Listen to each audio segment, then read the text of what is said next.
Glória a Deus. Fico até emocionada quando eu vejo esse vídeo, gente, né? Como fala conosco. E essa história de Jonas é incrível. Eu sei que Deus vai falar aos nossos corações. Antes de eu começar, eu gosto sempre de indicar livros. Eu não me canso de indicar esse livro para vocês. Motivado, 8 segredos no sucesso da criação dos nossos filhos. Esse pastor, né? Sempre quem me acompanha pelas redes sociais vê assim, o quanto que eu falo, indico as coisas, né? E eu sempre recebo um feedback tão maravilhoso de tantas pessoas que têm sido abençoadas pela palavra de Deus. E esse pastor e o Pira e a Diana são amigos nossos e é a igreja que nós mais admiramos no mundo, né? No planeta Terra. E são pastores incríveis. Eles são tremendos, nós admiramos demais eles. Tem filhos, né? Todos os 5 filhos deles servem ao Senhor. Todos os netos, eu acho que agora eles estão com 23 netos. Todos servem a Jesus, né? E eles têm tanto conhecimento, tanta coisa para nos passar. É tão lindo. E nesse livro é muito interessante porque eles têm uma família perfeita? Não. E eles contam testemunhos de momentos que eles erraram, como eles consertaram, como garantir que não houvesse um gap entre as gerações, como que a gente pode comunicar com os nossos filhos, como que nós podemos ter, né, essa linha de diálogo, o papel do pai, da mãe, como falar sobre sexo. Mas é tremendo, é tanta coisa preciosa, tanta pérola nesse livro. E eu queria realmente, né, indicar, tem ali no Paz Bookstore, vai abençoar a sua vida. São 8 segredos, você pode fazer com a sua esposa, né? Vamos estudar, amor, os 8 segredos. Depois nós vamos conversar sobre isso. Nós vamos ver como que nós podemos aplicar nas nossas famílias. Aí você pensa assim, nossa, mas meus filhos já são grandes. Os meus também.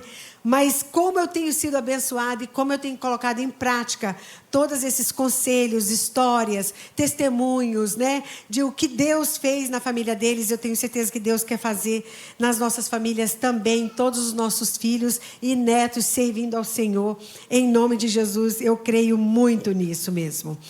E hoje eu quero falar um pouquinho, vocês viram nessa introdução, e geralmente quando a gente conta para uma criança ou ouve essa história, talvez tenha alguém aqui que nunca ouviu essa história e hoje você vai ficar bem a par dessa história. São 4 capítulos, né? Se você nunca leu o livro de Jonas, é um livro fantástico, né? São 4 capítulos, dá de ler bem rapidinho e nós vamos abordar muitas coisas hoje. Mas geralmente quando a gente fala acerca de Jonas, a gente sempre pensa em Jonas e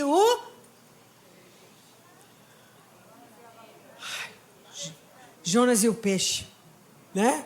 Alguns pensam que é a baleia, né? Mas a Bíblia fala que era um peixe. Pode ter sido uma baleia? Pode, né? Mas a Bíblia fala que foi um peixe que engoliu um homem.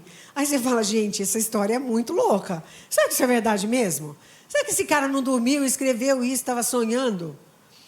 É interessante que no século XIX tinha um homem chamado Robert Ingersoll.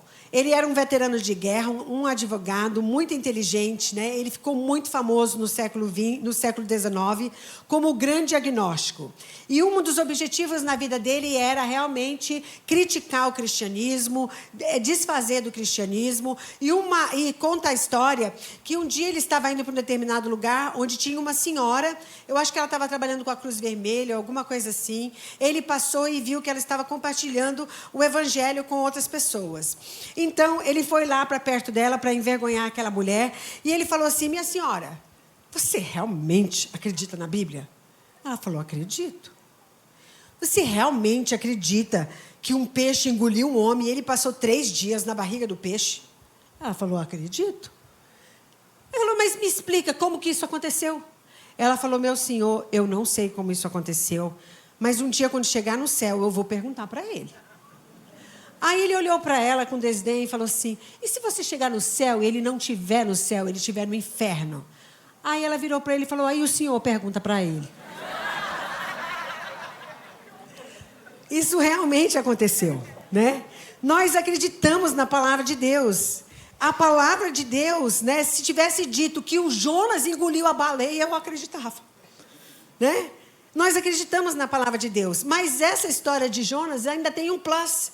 Porque Jesus mencionou essa história, né? Jesus falou acerca dessas histórias. E nós cremos na palavra de Deus. E o livro de Jonas é um livro muito interessante, porque é um homem escrevendo acerca dele mesmo, falando da sua desobediência e rebelião. Agora, quem escreve um livro para falar mal de si mesmo? Né? É interessante. Mas Deus, de alguma maneira, Ele quis, né, que nós soubéssemos essa história. E essa história, nós tiramos lições para as nossas vidas. E o livro de Jonas está cheio de tantas lições maravilhosas, maravilhosas. E algumas pessoas pensam assim, o livro de Jonas, o problema é aquela cidade horrível de Nínive. Na realidade, tinha muitos problemas. Nínive era um desses problemas, mas Jonas também era um problema. Jonas foi um profeta, um homem de Deus. Deus escolheu, capacitou aquele homem para levar a palavra de Deus. Ele foi treinado, né? E nesse dia aconteceu que ele tinha uma missão. Era tipo assim, você foi treinado a vida toda como astronauta, você vai lá para algum determinado lugar, ou vai numa determinada missão, treinou, se especializou, estudou, né? Realmente fez tudo. Quando chegou no dia D, Deus falou assim, Jonas, vai para Nínive e prega lá. Ele falou, não vou mesmo. Eu não vou. Não entro nessa nave. Não vou. Né? Não vou. E ele não somente não foi. Ele foi no sentido totalmente oposto do que Deus tinha dito para ele fazer. Olha só nesse mapa. Olha o tanto que ele foi no sentido oposto. Ele estava em Jope e Deus falou, vai para Nínive. Ele falou, mas eu não vou mesmo. Ele foi para o extremo, para outro lado, né? Não queria obedecer a Deus. Deus mandou ele pregar e ele não queria obedecer a Deus. Mas por que ele não queria obedecer a Deus? Gente, o povo de Nínive era um povo terrível. Era um povo bárbaro. Eram os assírios. Os historiadores dizem que com certeza Jonas sofreu, ou ele, ou os familiares, os pais, ou os avós, sofreram debaixo do domínio daquele povo horrível.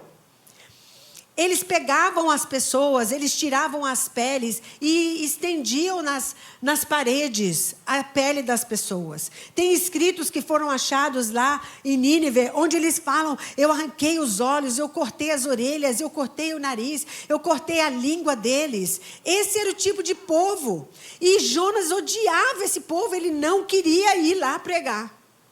Mas ele tinha duas escolhas, eu vou obedecer ou eu vou desobedecer. Né? Jesus também teve que fazer algumas escolhas. E Jesus diz em João 4:34, olha o que a palavra de Deus fala. Jesus lhes declarou, a minha comida consiste em fazer a vontade daquele que me enviou e realizar a sua obra. Mas para Jonas, aquilo entalou ele. Eu não consigo, eu não vou, né? E a gente pensa, nossa, mas esse cara é muito errado. Mas quantas vezes nós fazemos a mesma coisa? Quantas vezes nós fazemos a mesma coisa? Já viu aqueles casais, né, que estão brigando um com o outro? Eu lembro um casal que a gente estava aconselhando uma vez, o Abe e eu, e a gente falando, e o Abe, aí eu falava com a esposa, aí a gente falava com o marido, aí o Abe foi falar com o marido e falou, mas você tem que fazer isso, você tem que, e tal. Ele falou, pastor, o senhor vai me desculpar, mas eu não vou fazer. Né? Eu não vou. Né? É uma escolha. A gente fala o que a palavra de Deus fala, mas nós temos uma escolha. E nem sempre é prazeroso, né? Nem sempre fazer a vontade de Deus é fácil. Por quê? Porque muitas vezes a vontade de Deus vai contra a vontade da nossa carne. Nós não queremos. Jonas não queria, né? Jonas não queria. Para Jesus também. Você acha que foi fácil Jesus passar o que ele passou? Não. Não foi fácil para ele.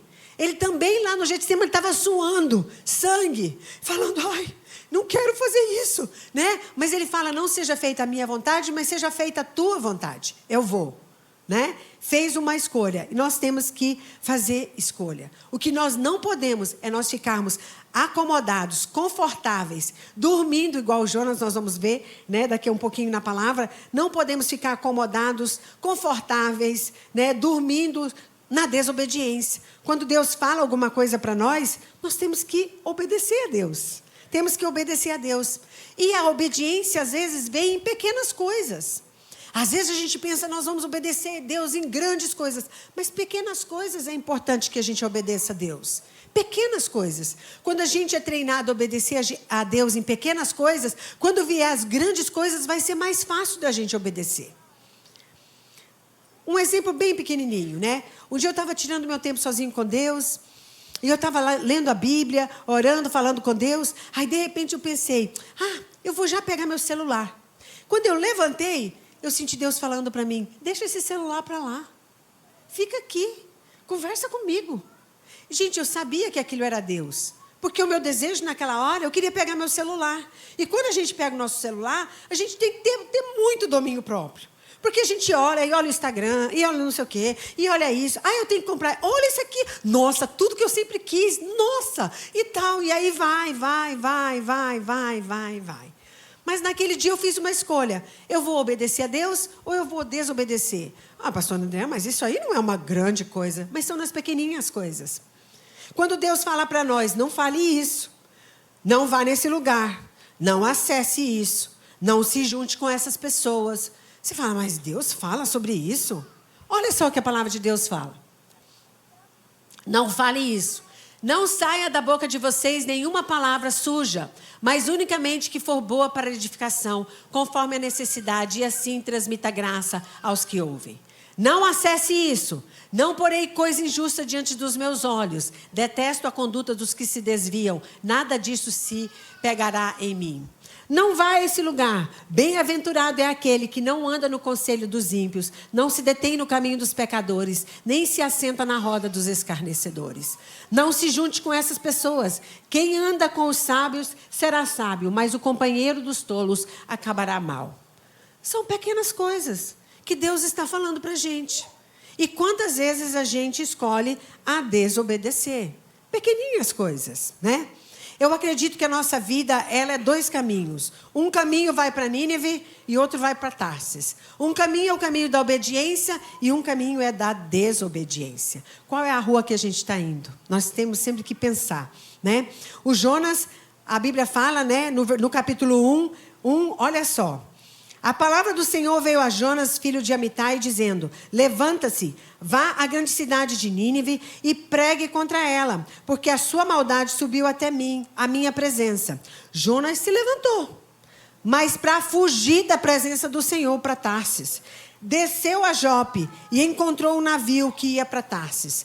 Pagou a passagem, embarcou no navio para ir com eles para Tarsis, para longe da presença do Senhor. Interessante que Jonas vai, né, vai andando, né, vai para Tarsis, né, encontra um navio, vai para o porto, encontra um navio que estava indo para Tarsis. Ele podia pensar, olha só, abriu até uma porta para mim pegar esse navio e fugir da presença de Deus. Uma coisa eu quero lhe falar, nem sempre as portas que abrem para nós é Deus. Você sabia que o maligno também abre portas para nós? E nós temos que ter cuidado, né? Quando abre uma porta para nós, o que mais nós temos que pensar não é, nossa, abriu uma porta. Mas a grande pergunta é, quem abriu essa porta? Foi Deus ou foi o maligno? Porque aqui, o maligno abriu essa porta para Jonas, pega esse navio e se manda daí, né? Parecia que era uma porta aberta. E ele entrou, né? Fugindo da presença de Deus. Você já viu aquela esposa ou o marido que às vezes estão passando uma dificuldade no relacionamento, no casamento? O diabo sempre vai abrir a porta de uma mulher tão legal para te escutar. Uma mulher que vai escutar o seu sofrimento e como que você é um homem maravilhoso e você casou com essa jararaca dessa mulher. Coitado! Sempre vai aparecer essas portas abertas, né? Sempre vai aparecer aquele homem tão legal, tão amoroso, que quer te dar ouvidos, né? Que quer ouvir as suas lamúrias e as suas queixas que seu marido não te ouve. Coitada, você precisa de alguém que te ouça. Fecha a porta, né? E às vezes parece uma porta que está se abrindo. Cuidado, né?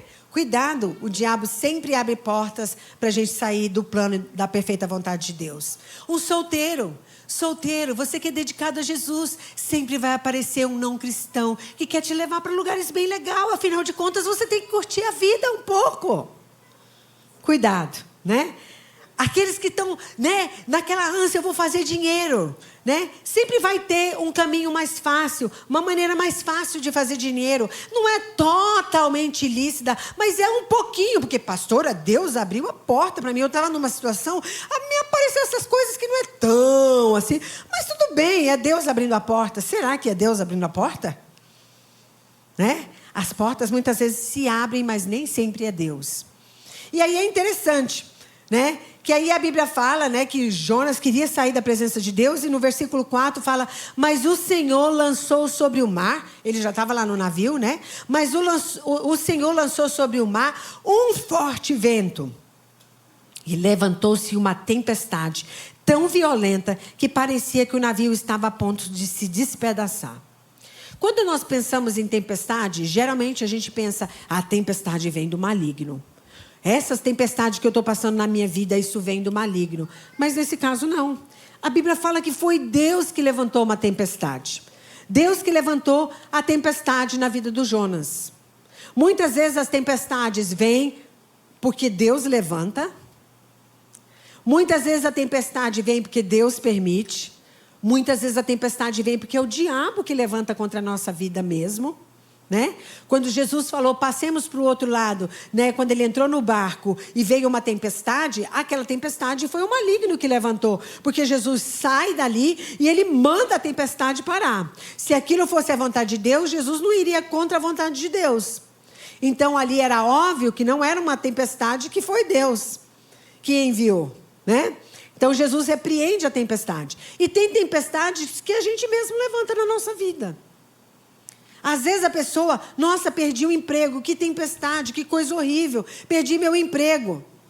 Isso é o diabo se levantando, mas você nunca chega na hora no seu emprego. Aí perde o emprego e fala, isso é o maligno se levantando contra mim. Não, foi você mesmo. Às vezes você está com seus 5 cartões de crédito estourados.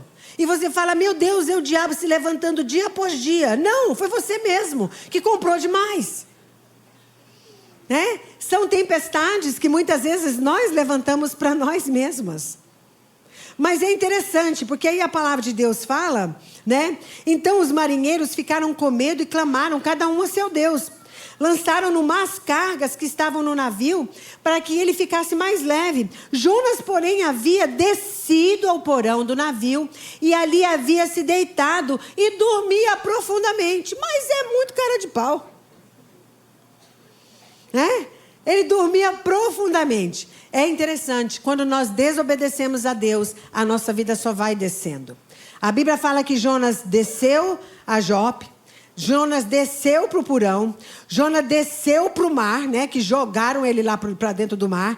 Jonas desceu, né, para a barriga do peixe, o peixe foi lá para o fundo, lá vai Jonas junto, e ele ainda vai parar lá no estômago do peixe. Gente, ele estava no fundo do poço. Não tinha mais para onde ele descer.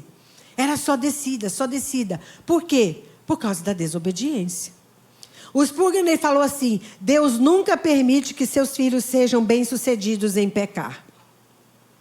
E Jonas é a prova dessa verdade. Às vezes, por causa dos nossos pecados, Deus permite coisas acontecerem na nossa vida, mas é porque Ele está, gente, hello, acorda, volta, ei, sai disso. E às vezes a gente pensa, isso é o diabo, isso é o maligno. Muitas vezes não é, né? E o pior, é horrível quando, né? Olha os marinheiros, gente. Isso é terrível, porque os marinheiros foram mais sensatos, mais honestos e mais amorosos. Jonas, o que está acontecendo? E tal. Ai, eles estavam até com medo de jogar o Jonas no mar. E Jonas falou, não, isso está acontecendo é por causa de mim mesmo, é porque eu estou em desobediência. E eles, Deus nos perdoe, mas nós vamos ter que jogar esse cara na água. E eles eram pessoas que nem temiam a Deus. Né? Jogaram o Jonas lá. Aí eu fico tão triste quando eu vejo, às vezes tem pessoas que falam assim, olha, eu não dou emprego para crente. E eu falo, por quê? Eu falo, não, crente é muito folgado. Não chega na hora, não faz o trabalho, fica nas conversinhas reclamando, é o que traz a confusão lá na empresa. Gente, isso é muito triste para nós. Como que as pessoas que não temem a Deus são mais sensatas, mais amorosas, mais honestas do que nós? Não pode. Mas eu creio que Deus está restaurando uma nova geração. Né? Nós fazemos parte. As pessoas têm que estar dizendo: cadê os crentes? Nós queremos dar emprego para eles. Eles são os melhores. Tudo que eles fazem, eles são intensos. Eles são os melhores. Eles dão tudo. Nossa, esse povo é demais. Eu acredito que Deus está fazendo isso nas nossas vidas. Amém? Em nome de Jesus. Então, de uma experiência de rebelião e disciplina, ele vai para uma experiência de arrependimento e consagração. E aí é nessas 4 fases que nós vamos aprender como que ele saiu disso. Será que nós estamos sofrendo, às vezes, por causa da nossa desobediência, ou porque nós pisamos na bola, ou fizemos algo que a gente não deveria ter feito? As pessoas tentaram nos alertar, mas nós insistimos. Deus permitiu, tá? E agora? Eu estou, André, me sentindo na barriga do peixe. Mas sabe assim, na barriga do peixe a ponto de sair? Eu estou me sentindo desse jeito. Não tem solução para mim. Não tem chance para mim. Jonas estava nessa situação, né? Então, qual foi a primeira coisa que ele fez? Tá, diante de uma situação dessa, na barriga do peixe, quando a gente está se sentindo, eu só estou descendo, qual que é a primeira coisa que eu devo fazer, então? Vamos ver o que a palavra de Deus fala em Jonas 2:1. Ele já tinha sido, né? Os marinheiros jogaram Jonas no mar. A Bíblia fala que Deus mandou um peixe, engoliu Jonas. Ele estava lá dentro da barriga do peixe, né? E aí, Jonas 2, ele já estava lá dentro. Então, Jonas no ventre do peixe. Gente, no ventre do peixe. Orou ao Senhor, seu Deus, e disse... Primeira coisa, nós estamos no sentido no ventre do peixe. Comece a orar. Comece a orar, né? A oração é um dos milagres constantes da nossa vida. Você não sabe o que fazer, não sabe como que vai dar isso? Ore, comece a orar. Deus é capaz de atender as nossas orações. Em pequenas coisas, ore. Lá em casa, quando nossos filhos eram pequenos, e até hoje isso acontece, né? Às vezes um deles perdia alguma coisa. Eu perdi, eu não estou conseguindo achar isso. Cadê isso? Eu falava assim: já orou? Já orou? Né? Ora sobre tudo, né? Ora para achar a moeda perdida, né? Ora, coloca diante de Deus, ora. Deus é tão maravilhoso, Deus tem uma capacidade assim que inexplicável de ouvir as orações dos seus filhos. Nós tivemos 3 filhos, né? E esses dias eu estava ajudando meus 3 netinhos. Estava ajudando a Pri e o Isael. E, gente, eu pensei, como que eu criei 3 filhos, meu pai? Porque um falava uma coisa, outro falava eu. Ai. Pensei, né? Como atender todos? Mas Deus não fica desesperado igual eu, não. Ele tem milhares, milhões de filhos. Cada um pedindo uma coisa. Cada um, ele sabe a vida de cada um, o problema de cada um, a dificuldade de cada um, como que ele vai agir com cada um, quais são as áreas que ele precisa trabalhar com cada um. Para ele, isso aí. Só para nós entendermos, Deus nunca teve começo. Isso já dá um nó na nossa cabeça. Como que ele nunca teve começo? Não. Ele sempre existiu. Né? Esse Deus tão maravilhoso que se importa conosco. Que tem maior prazer de ouvir e atender as nossas necessidades. Ele tem prazer. Ele se compadece de nós. Então, seja lá o que você está passando, ore. Ore. A primeira coisa. A segunda coisa. Ele aceitou a disciplina de Deus. Ele aceitou a disciplina de Deus. Olha em capítulo 2, versículo 3, fala assim: pois me lançastes nas profundezas no coração dos mares, e a corrente das águas me cercou, e todas as tuas ondas e as tuas vagas passaram sobre mim. Peraí, mas quem lançou Jonas não foi os marinheiros? Foram. Mas ele está dizendo que Deus lançou ele. Por quê? Porque ele sabia que Deus estava lidando com ele, né? Ele sabia que Deus estava lidando com ele. Então, ele aceitou a disciplina de Deus. Quando Deus nos disciplina, nós podemos ter algumas reações. Quando uma disciplina é de Deus, quando a gente sabe, eu desobedeci, eu estou passando isso por desobediência, né? E Deus, de alguma forma, está me corrigindo para que eu não vá para um lugar pior. Então, ok, Deus, quando vem a disciplina, né, a correção, a palavra de Deus fala que Deus corrige o filho que ele ama. eu lembro que nossos filhos, quando eram pequenos, né, a gente ensinava eles, né? E eu lembro uma vez que a gente estava, acho que era num life group, alguma coisa, e os meninos aprontaram alguma coisa lá. E aí o Abe levou um deles para o banheiro e a gente sempre explicava: olha, vocês desobedeceram, nós falamos e tal, tal, tal. Então vocês vão ser disciplinados. E a Bíblia fala que o sábio, ele gosta da disciplina. Ele ama a disciplina. E vocês são meninos sábios, né? Vocês são sábios, então vocês vão amar a correção. Porque a correção vai só ajudar vocês. Então, a gente corrigia, disciplinava, e eles tinham que sair felizes da vida, porque se eles não saíssem felizes da vida, eles voltavam para ser disciplinados, para aprender a ser sábio. E aí eu me lembro uma vez que um irmão, ele falou assim: o que aconteceu nesse banheiro? Esse menino saiu tão alegre, tão feliz, tão obediente. Né? O que aconteceu? Como foi esse milagre lá dentro? Mas porque a gente ensinava, o sábio gosta de ser disciplinado. Porque a disciplina é algo bom para nós. A gente não gosta no momento, mas é algo bom. E quando a gente é disciplinado ou corrigido, nós podemos ter algumas reações. Eu vou desprezar a disciplina, eu não concordo, não aceito, irarará. Ou eu vou ficar desanimado, eu não aguento, não é fácil a minha vida, irarará. Ou eu vou resistir à disciplina, né? Aquela coisa de resistir à disciplina, ou eu vou me submeter e entender: Deus está lidando comigo. Eu vou aprender. Deus tem alguma lição, né? A disciplina é para o cristão aquilo que o exercício e o treinamento são para os atletas. É fácil, gente. Aquele atleta, né? Disciplina, treino, né? Não pode comer um brigadeiro, não pode comer uma pizza, tá lá treinando e tal. Só que o que acontece? Ela nos permite correr a carreira com resistência e alcançar os objetivos determinados. Então Deus muitas vezes nos disciplina. Para quê? Para que a gente alcance a carreira, para que a gente corra, né? Para que a gente tenha mais graça de Deus nas nossas vidas. Então nem sempre acontecem as coisas para nós, é uma coisa... Não, muitas vezes é Deus nos disciplinando. Deus estava disciplinando Jonas para não levar ele para um lugar pior. Ele queria que Jonas arrependesse, né? Arrependesse. Então, a terceira coisa que Jonas fez, a segunda, né? A primeira, como eu falei, ele orou. A segunda, ele aceitou a disciplina do Senhor. A terceira, ele confiou nas promessas do Senhor. Jonas 2:7 fala assim: quando dentro de mim desfalecia a minha alma, eu me lembrei do Senhor e subi a ti a minha oração.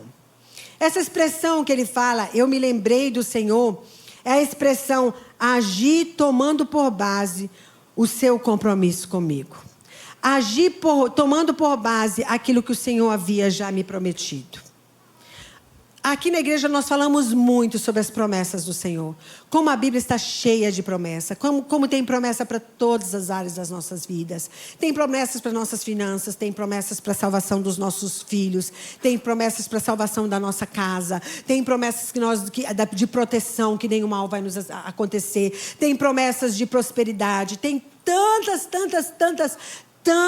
promessas. E você pensa, por que Deus deixou tantas promessas na Bíblia? Será que Deus não tinha o que fazer? E ele botou um monte de promessa aí nesse livro? Porque não tinha mais o que escrever, então ele começou a prometer um monte de coisa. A Bíblia, Deus não é assim. Deus não promete nada que ele não cumpra. Então, se ele prometeu, ele tem a expectativa que nós, como seus filhos, tomemos posse da promessa, ou queiramos aquela promessa. Quando a gente quer a promessa, quando a gente requer aquela promessa que Deus deixou escrito, isso significa que nós estamos confiando em Deus, nós queremos aquilo que Ele tem para nós. E quando nós confiamos em Deus, quando nós queremos aquilo que Ele tem para nós, quando nós pedimos, quando nós trazemos à memória aquelas promessas que o Senhor deu para nós, é o momento, é o canal que Ele tem para que Ele possa operar nas nossas vidas. Porque quando nós agimos assim, é porque nós estamos com fé, nós confiamos que Deus pode todas as coisas. Então não importa onde eu esteja, não importa o que esteja acontecendo, mas se Deus prometeu, Ele vai cumprir se eu tomar posse. E com Jonas foi da mesma maneira. Ele falou assim: Deus, eu estou levando diante de ti as minhas orações com base naquilo que o Senhor já tinha me prometido. Aí Deus, né, ouviu Jonas. Quais são as promessas que nós precisamos tomar posse? Promessas para todas as áreas, para todas as horas. Finanças, famílias, para raiva. Sabia que tem promessa para você que é raivoso? Né? Lá no Eldorado, depois que eu terminei, veio uma mulher, e ela falou assim: pastora, me ajuda, mas como é que eu faço para não ter uma raiva? É horrível ficar comigo, eu sou tal, como é que eu faço? Ela já estava no meio caminho, já estava admitindo, né? E eu falei para ela, né? Eu falei, primeiro você tem que admitir, né? Ore pedindo a Deus que te ajude, admite, tira seu tempo sozinho com Deus, eu falei para ela. Tira seu tempo sozinho com Deus. Começa a confessar e declarar as promessas acerca da sua vida. Se você é uma pessoa com raiva, comece a declarar que você é o amor de Deus, que você é a paciência, que você é a bondade. Mas quando você não agir de acordo com a promessa de Deus, vai lá e pede perdão. Ah, é? Eu falei, é. Porque um comportamento se instala pela repetição. Então, se você ficar repetindo, você não agiu com amor. Mas a palavra de Deus diz que você é o amor de Deus. Então, você toma posse daquela promessa. Eu sou o amor de Deus. E quando você não age como o amor de Deus, o que você vai lá? Me perdoe, porque eu não agi com amor. Vai lá 2 vezes, 3 vezes, 4 vezes, 5 vezes, né? Até que água mole, em pedra dura, tanto que tu bate, até que fura. Né? Até que você vai manifestar aquele amor e você vai agir em amor, né? Tomando posse daquilo que a palavra de Deus fala. Então, Jonas tomou posse, né? Tomou posse. A quarta coisa, cedeu à vontade de Deus. Olha o que a Bíblia fala no capítulo 2, 8 a 9. Fala assim: os que adoram ídolos vãos abandonam aquele que lhe é misericordioso. Peraí. O que tem a ver ídolos? Que Jonas meteu um ídolo aqui? Um ídolo é tudo aquilo que nós colocamos no lugar de Deus. É tudo aquilo que nós colocamos no lugar de Deus, ou até às vezes acima de Deus. E às vezes ídolos não são só ídolos que a gente pensa, essa estátua, ou isso ou aquilo. Muitas vezes nós nos tornamos nossos próprios ídolos. E eu creio mesmo que no caso de Jonas era isso. Ele amava a reputação que ele tinha. Imagine, ele era um profeta de Israel. Como que um profeta de Israel, que tinha sido oprimido, humilhado por uma outra nação, esse profeta de Israel, que vinha com a palavra de Deus, ia levar a palavra para aquele povo horrível? Peraí, eu tenho a minha reputação. Como que eu vou ficar no meio da minha congregação? Como que eu vou ficar no meio de Israel? Que profeta é esse? Ele é profeta de Israel e vai lá para falar para os outros, para eles serem abençoados? Jonas tinha uma preocupação com ele mesmo, né? E quantas vezes nós fazemos isso também? Quantos pais, às vezes, não falam bem com os filhos, ou não falam bem com a sua esposa, ou uma esposa responde para o marido, trata os filhos ruins. E o que a palavra de Deus fala? Peça perdão. E você fala, eu pedi perdão? O que ele vai pensar de mim? Eu sou o pai, eu sou a mãe. O que ele vai pensar de mim? Por que eu vou me humilhar? Ele vai pensar que você é um homem de Deus, uma mulher de Deus, que não é perfeito, que erra e pede perdão. Mas quantas vezes a gente fica, né, pensando na nossa reputação. O que é que vão pensar de mim? Então, em vez de obedecer a palavra de Deus, nós nos tornamos um ídolo. Eu penso mais em mim do que aquilo que a Bíblia diz que eu deveria fazer. Né? E aquilo se torna um ídolo. Às vezes tem gente que faz dele um ídolo tão grande que ele não quer ir pedir emprego. Não, eu pedir emprego? Por que vão pensar de mim? Eu estou pedindo emprego? Ué. Eu lembro de uma mulher, né? E eu sempre conversava com ela e tudo. E o marido dela era assim. O marido dela era um homem inteligentíssimo. E ele tinha contato com pessoas muito importantes na cidade. Pessoas que poderiam abrir portas para ele. E ela falava para ele, fulano, vai lá, pede um emprego. Eu vou queimar meu cartucho? Meu irmão, o cartucho é para se queimar mesmo. Vai lá. Pede. E ele nunca prosseguiu na vida, porque ele tinha essa coisa de, eu vou queimar o meu cartucho, né? Ele era o ídolo dele mesmo. Eu não posso fazer isso comigo mesmo. E nós temos que ter muito cuidado, né? Muito cuidado. Obedecer a palavra de Deus acima daquilo que eu acho que é certo. Acima daquilo que eu penso que é a verdade. O que Deus diz acerca disso? Então eu vou obedecer o que Deus diz, não é o que eu penso, o que eu gostaria. É o que a palavra de Deus fala, né? É o que a palavra de Deus fala. E aí a Bíblia conta, né? Continua a história. Jonas lá na barriga do peixe, né? E tudo, se arrependeu, buscou a Deus e tudo. Aí o peixe foi e vomitou Jonas lá na praia. Blá!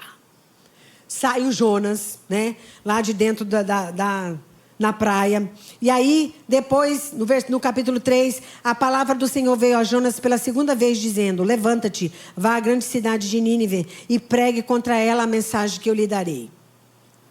Aí, dessa vez, graças a Deus, né? Jonas foi, ele obedeceu.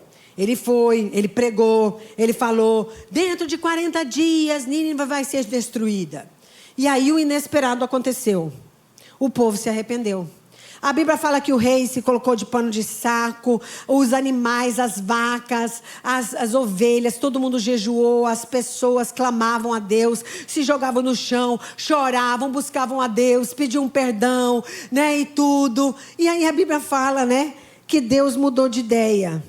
E falou: rapaz, eu não vou mais acabar com esse povo, não. Eles se arrependeram.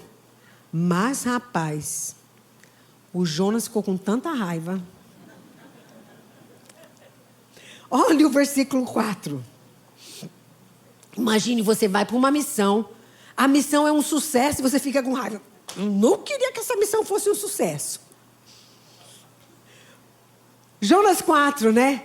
Mas Jonas ficou muito aborrecido e com raiva. Ele orou ao Senhor e disse: ah, Senhor, não foi isso que eu te disse, estando eu na minha terra? Por isso me adiantei, fugindo para Tarsis, porque eu sabia que tu é Deus bondoso e compassivo, tardio em irar-se, grande em misericórdia, e que mudas de ideias quanto ao mal que anunciaste. Agora, Senhor, eu peço que me tires a vida. Oh, dramático.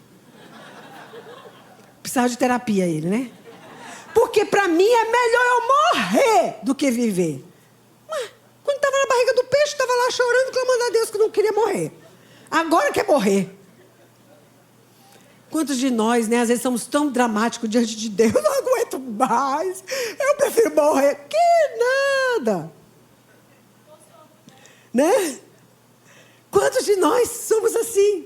Mas Deus entende a gente. Deus... E às vezes a gente faz aquele drama achando que com o drama a gente vai convencer Deus de fazer o que a gente quer. Então a gente faz aquele drama e Deus está tipo assim. Te conheço. Vamos trabalhar na sua vida, né? Deus tão misericordioso, tão amoroso com Jonas. Jonas com essa raiva. E a Bíblia fala que ele subiu lá no lugar e ficou olhando o que ia acontecer com aquela cidade horrorosa. Sentou lá, porque estava muito quente, a Bíblia fala. Estava muito quente. Ele sentou lá, e depois que ele sentou, Deus fez nascer uma plantinha.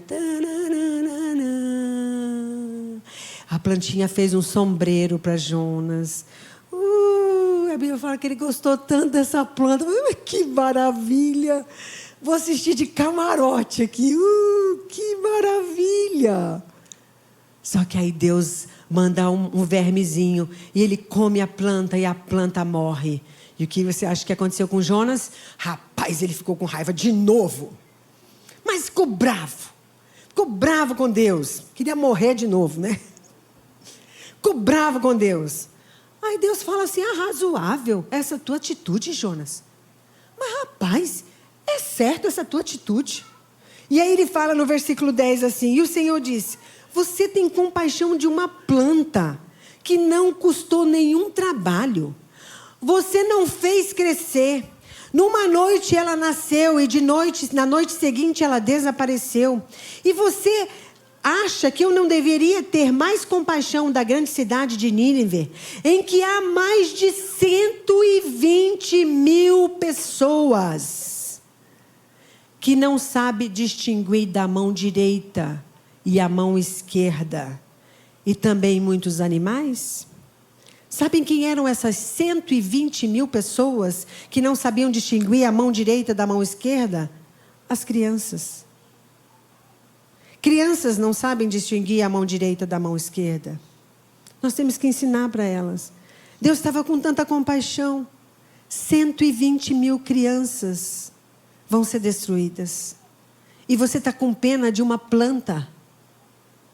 De uma planta que você nem fez crescer. Gente, quantas vezes a gente valoriza aquilo que Deus... Não é que Deus não valoriza a planta. É óbvio que Deus valoriza a planta porque Ele criou as plantas. Mas tem escalas de valores e pessoas são muito mais importantes do que plantas. Quem me acompanha nas redes sociais, às vezes eu posto lá, eu tenho um robozinho na minha casa, que eu gosto muito dele. Ele limpa a minha casa, né? E eu gosto demais daquele robozinho, eu até coloquei o nome dele de Herói. É meu robozinho de limpeza. E eu consigo controlar ele. Se eu mandar mensagem agora, ele sai, né, da base e vai limpando a casa. Quando eu chego, a casa está limpinha. Ele limpa o quarto, a sala. Onde eu mandar, ele limpa. E um dia, eu tinha mandado ele limpar a casa e eu estava aqui na igreja e depois eu recebi um alerta no meu celular que ele estava entalado com alguma coisa. Ele engoliu alguma coisa que entalou ele. Quando eu vi, pensei, o Herói. Então eu terminei, né, atendi, fiz tudo que eu tinha que fazer, tarará. Quando eu fui para casa, eu abri a porta, Herói, Herói. Ele estava entalado lá no meu quarto, né? Aí eu peguei ele, eu falei, Herói. Aí na hora eu falei, meu Deus, isso aqui é uma máquina. E eu tô com pena do Herói. E um dia, eles me mandam no aplicativo, como que está trabalhando o robô e tal. Eu falei, eu não quero dar uma nota ruim para ele. Eu falei, gente, isso é uma máquina. Tem gente que está até se apaixonando pelas máquinas. Já viu o AI? Aquela mulher conversa com você todo dia, te entende, te compreende. O pessoal está se apaixonando. Gente, por uma máquina, que louco. Que loucura é essa?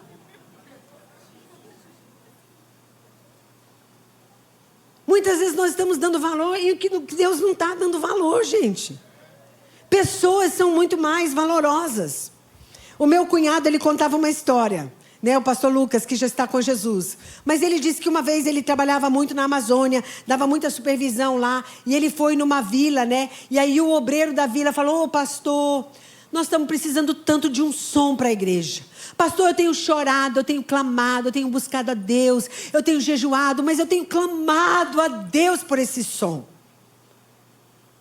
Aí o Lucas olhou e falou assim, meu irmão, você tem jejuado, orado, clamado, chorado pelo som. É, pastor, porque nós precisamos de um som. Ele falou, meu irmão, vai chorar pelas vidas.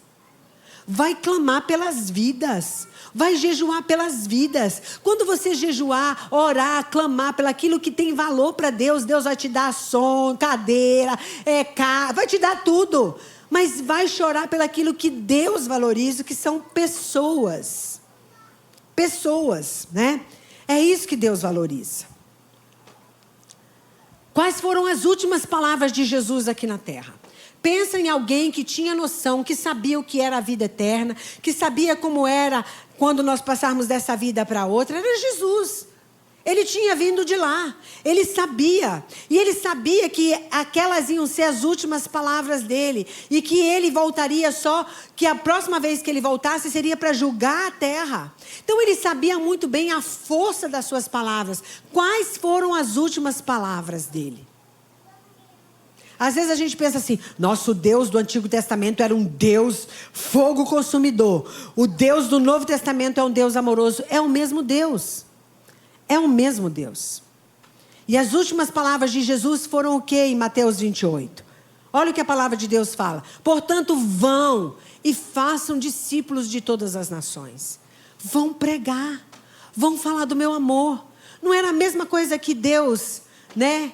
Yahvé, Deus do Antigo Testamento, falava para Jonas: vai pregar, vai falar do meu amor. O Deus do Novo Testamento também espera isso. Por quê? Porque é isso que bate no coração dele. São pessoas.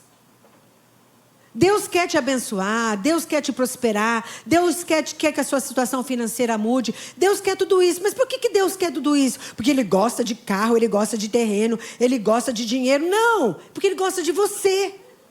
É de você, você como pessoa. E Ele quer nos usar para que a gente alcance outras pessoas. Gente, seria muito mais chocante, muito mais Star Wars, se Deus escolhesse os anjos para vir descer aqui na terra. Imagina, que é isso, Miguel, puxa a espada. Olha Deus e tal, e anuncia o evangelho. A gente ia cair de joelho, eu converto. Não seria mais emocionante? Nossa, imagina você vendo Miguel, desceu aqui. Gabriel. Muito mais emocionante, mas por alguma razão Deus escolheu você, eu. Por alguma razão Ele nos escolheu. Deus tem algo que a gente nem imagina, tem coisas que a gente não imagina. Ele confiou em nossas mãos, para nós sermos a boca dele aqui na terra, os braços dele aqui na terra, o ouvido dele aqui na terra, os olhos dele aqui na terra. Ele confiou em nós. Por quê? Porque Ele ama pessoas. Pessoas. Você foi chamado por Deus, eu fui chamado por Deus para irmos e pregar o evangelho. Isso está no coração de Deus. A razão que Deus nos abençoa é porque Ele nos ama e Ele ama pessoas. Ontem, quando eu terminei de pregar, eu estava conversando com um casal que a gente ajudou bastante eles, já estavam separados, aconselhamos tanto eles, e hoje eu vejo eles tão envolvidos na igreja, ajudando tantos outros casais, né? E eles estavam sentados conversando comigo, eu olhei para ele e eu falei assim: me diga uma coisa, e vocês, como estão? E ele virou para mim e falou assim: pastor Andréia, nós estamos tão bem, mas tão bem, porque Jesus entrou na nossa casa. E ela sorriu, ela falou: estamos bem mesmo, pastor Andréia. Muito bem. Isso que dá alegria, né? De ver pessoas restauradas, famílias, né? Deus transformando as nossas vidas, Deus me transformando, Deus transformando você, Deus nos usando para abençoar pessoas. Pessoas que vão viver eternamente com o Senhor. Pessoas que vão refletir o Senhor aqui na terra, né? É tão lindo, eu quero parabenizar. Tantos de vocês, eu sei que vocês têm dado a sua vida mesmo para ajudar, né? Quantas vezes tem irmãos que falam assim: olha, eu já fui para o culto de manhã, mas eu estou indo de tarde porque eu estou levando uns amigos, né, para conhecer a igreja, para conhecer acerca de Jesus. Mas por que isso? Porque ama pessoas. Por que a gente abre a nossa casa para receber, para que seja propagado o evangelho? Porque a gente ama pessoas. Porque a gente quer ver pessoas sendo restauradas. Que Deus possa usar essa mensagem para nós essa semana pensarmos: o que é mais importante? Sou eu? É a minha reputação? Ou é aquilo que Deus fala para me fazer? Nós temos duas escolhas: obedecer ou desobedecer. Está nas nossas mãos. Obedecer ou desobedecer.